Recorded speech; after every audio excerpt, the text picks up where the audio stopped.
আসসালামু আলাইকুম। আজকে আমরা একটি নতুন একটা ম্যাথ শিখব। তো ইতিমধ্যে তোমরা দেখতে পাচ্ছ যে বোর্ডে লিখে রেখেছি ম্যাথটা।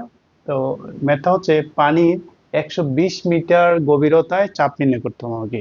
অর্থাৎ যদি আমাকে পানির 120 মিটার গভীরে আমার চাপ কত সেটা আমাকে বের করতে হবে। তাহলে চাপের আমরা সূত্র জানি কি? তাহলে চাপ আমরা জানি আমরা জানি চাপ সমান এইচ রো জি এস। এটা আমরা সূত্রটা জানি আমরা। তো এখন এখানে আমাদের কি কি দেয়া আছে গিভেনে দেখি। এইচ সমান দেয়া আছে 120 মিটার, 120 মিটার। তারপরে হচ্ছে রো, রো মানে হচ্ছে ঘনত্ব, পানির ঘনত্ব কত। তো পানির ঘনত্ব যেহেতু এটা মিটারে আছে, তাহলে আমরা এসআই এককে বের করব। তাহলে সেক্ষেত্রে 1000 কেজি পার মিটার কিউব, এটা হচ্ছে ঘনত্ব দেয়া আছে। আচ্ছা, তারপরে জি, জি হচ্ছে অভিকর্ষ ত্বরণ। জি এর মান 9.8 মিটার পার সেকেন্ড স্কোয়ার। এটা কোশ্চেনে দেয়া থাকতেও পারে, না থাকতে পারে। যদি দেয়া থাকে, যেটা দেয়া থাকে সেটাই লিখবো। আর যদি না দেয়া থাকে তাহলে আমরা 9.8 মিটার পার সেকেন্ড স্কোয়ার লিখবো। ওকে।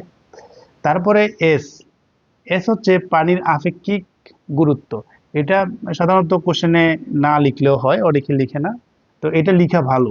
আসলে অনেক, যদি এখানে পানি আছে, পানির পরিবর্তে যদি অন্য কোনো তরল ইউজ করি আমরা, সেক্ষেত্রে অবশ্যই আপেক্ষিক গুরুত্ব দিয়ে গুণ দিতে হবে। তো যাই হোক, পানিরটা হচ্ছে 1।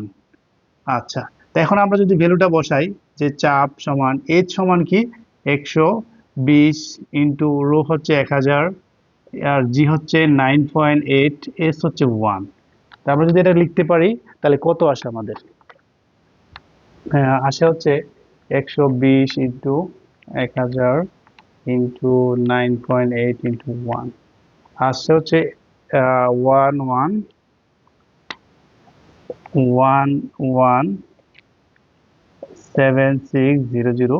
তাহলে আমরা আমরা আগের ক্লাসে বলেছিলাম যে চাপের একক হচ্ছে প্যাসকেল, তাহলে আমরা এখানে পি এ দিয়ে দিলে এটা হয়ে যাবে। তাহলে আমাদের রেজাল্টটা হয়ে গেছে। আশা করি তোমরা ম্যাথটা ভালোভাবে বুঝতে পেরেছো। তারপরেও যদি তোমরা কোথাও সমস্যা হয় তাহলে অবশ্যই কমেন্ট করে জানিয়ে দিবে। ধন্যবাদ সবাইকে।